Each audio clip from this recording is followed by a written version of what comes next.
Эфирда Татарстанның көньяк көнчыгыш хәбәрләре, студияда Резида Шамсуллина. Исәнмесез бүгенге программада. Язны курку белән көтәләр. Весной, когда оттепель бывает, тает. Яз көне кар сулары туп-туры елгага агып төшми, бөтен микрорайон буенча ага, канализацияләрне су баса. Кар күп булу сәбәпле агропоселокта яшәүчеләр бүген үк борчылалар. Аларга ярдәм итеп буламы? Быелгы кыш явым-төшемнәргә аеруча юмарт. Үзләре кар чистарта алмаган зәй пенсионерларына кем ярдәм итә? Гаиләне спорт берләштерә. Беренчедән тәрбия булса, икенчедән инде ул баланың үсешенә зур бер этәргеч дип әйтергә кирәк. Азнакайда шахматчы гаиләләр арасында ярышлар узды. Язны курку белән көтәләр. ЮВТ-24 редакциясына агропоселок микрорайонда яшәүчеләр борчылып мөрәҗәгать иттеләр. Җылы көннәр килү белән эрегән кар сулары канализацияны, базларны тутыра диялар. Әмма моның белән генә халыкның хакимияткә булган сораулары шикләнми. Аларны тагын нәрсә борчый, сюжетта сөйлибез. Газ үткәргечтә ремонт эшләреннән соң агропоселок микрорайондагы йортларның күбесендә газ колонкалары начар эшли башлый. Һәм бу биредә яшәүчеләрнең бердән-бер проблемасы түгел. Яз якынлашу белән участокларын тагын эрегән кар сулары басачак дип курка халык. Весной, когда оттепель бывает, тает.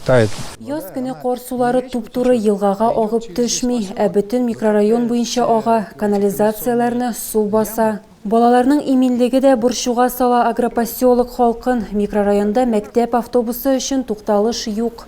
Хәзер ул пассажирларны кибет янындагы парковкада төшереп калдыра. Бу сорау белән халык прокуратурага мөрәҗәгать итә һәм судта җиңеп чыга. Тукталыш павильоны урнаштыру эшләре узган елда тәмамланырга тиеш иде, ләкин барысы да үзгәрешсез калды.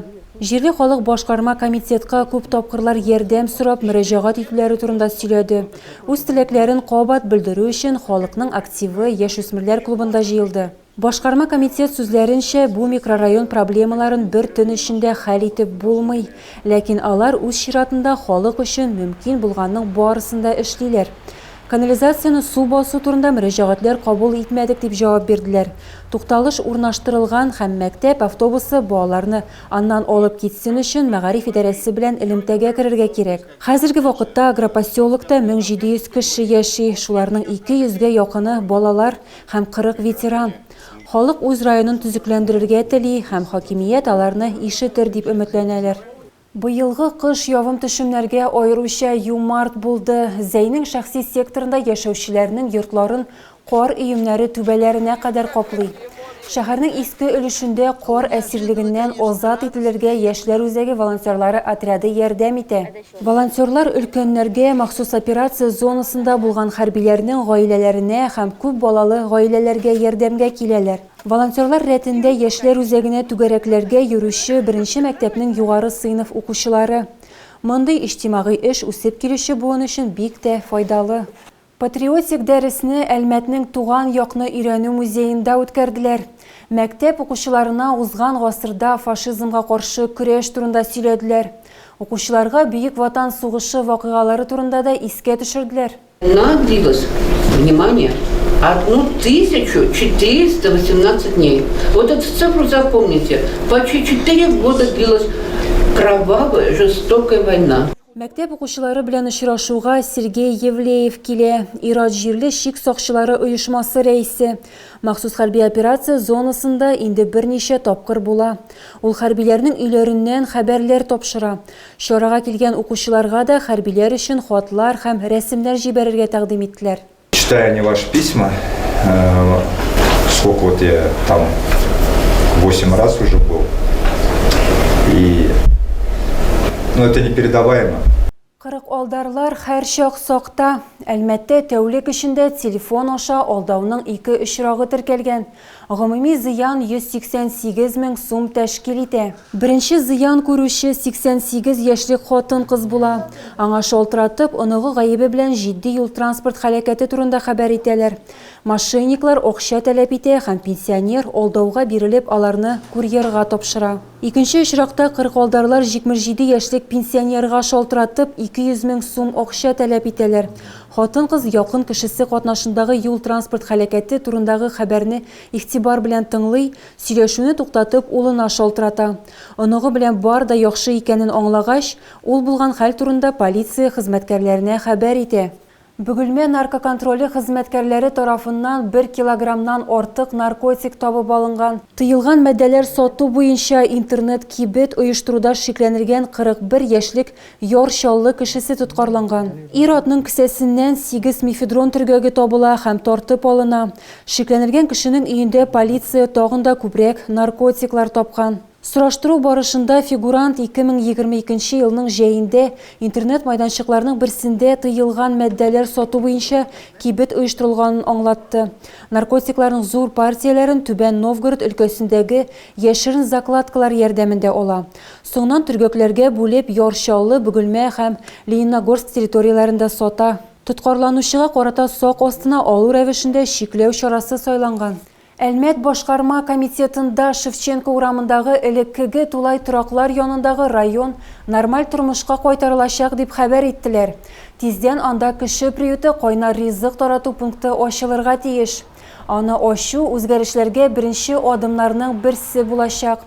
Павильонда йортсызларны ашату гына түгел, документларны торгызуда, эш эзләүдә, торак бүлеп бирүдә, социализацияләүдә ярдәм итү планлаштырыла.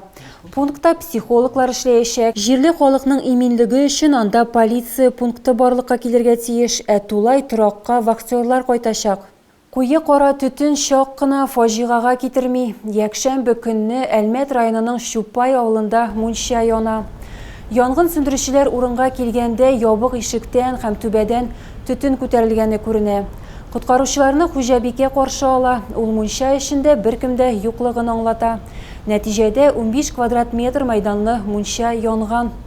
Беренче сәбәп җылыту мишләренең һәм төтен чыгару урыннарының дөрес төзелмәве һәм төзексезлеге. Әлмәттә Россия чаңгы юлы 2024 бөтен Россия масса күләм чаңгы ярышы узды. Катнашучылар берничә категорияда ярыштылар. 3нче буын вәкилләре, иң көчле чаңгычылар йөгереше һәм масса күләм старт. Соңгысында теләгән һәркем үз көчен сынап карый алды. Хәвәскәр һәм профессионал чаңгычыларның гомуми саны 2000 кешедән артык булган. Катнашучылар өчен бу ярыш кына түгел, кышкы спорт төрләрен яратучылар һәм актив яшәү рәвешенә омтылучылар өчен чын бәйрәм иде. Азнакайда шахматчы гаиләләр арасында ярышлар узды. Спорт тормыш нигезе һәм өлкән буын федераль проектлары кысаларында узган әлеге гаилә һәм спорт бәйрәмендә мәктәпләрдән һәм балалар бакчаларыннан 18 команда катнашты. Ярышлар шәһәр балалар иҗаты үзәгендә узды. Катнашучыларны район башкарма комитеты җитәкчесенең социаль мәсьәләләр буенча урынбасары Дамир Гыйләҗев сәламләп, уенчыларга уңышлар теләде. Һәр мәктәптә шахмат пишмаклары бар. Без инде һәр вакытта да менә алдынгылар рәтендә бит мәктәпләрдә генә түгел, мәктәпкәчә учреждениеләрдә дә шахмат пишмакларын барлыгы китердек. Бүген 3-4 яшьлек сабый нарасыйларыбыз, балаларыбыз бүген көндә шахмат уйныйлар. Бу бит беренчедән тәрбия булса, икенчедән инде ул баланың үсешенә зур бер этәргеч дип әйтергә кирәк. Шахмат уйнарга 3 яшьлекләр дә, мәктәп укучылары, аларның әти-әниләре, әби-бабайлары да килгән. Оныкларым мәктәпкә кергәннән соң аларны әзгенә телефоннан айырыр өчен генә башлаганым. Фигуралар гына сузыра беләм инде. Ул хәтле уйныйм дип әйтә алмыйм, но во всяком случае, минем белән уйнаган вакытта телефоннарын куеп торалар, шунысы әйбәт. Ул малай сөйләшә белмидер. Мин эштән кайткач шахмат тактасын бик басыйм моны. Yani şık başta. Шахмат тактасын чыгарып куядыр иде. Әти әйдә уйнагыз, әни белән булса да. Әни белән әни уйный белмидер. Шуннан инде иптәш малайларны чакырып китәдер. Шуннан минем малай үсә башлагач, садикка йөри башлагач, шахмат уйный башлады. Буыннар бәйләнеше республика бәйгесенең муниципаль этабында җиңүчеләр алга таба төбәк ярышларында катнашачак. Тагы да күбрәк яңалыклар һәм тапшырулар белән безнең сайтта таныша аласыз. Без социаль челтәрләрдә дә бар, хәбәрләр юллагыз. Бүгенгә менә шулар. Мин сезнең белән сау булашам. Исән-имин булыгыз.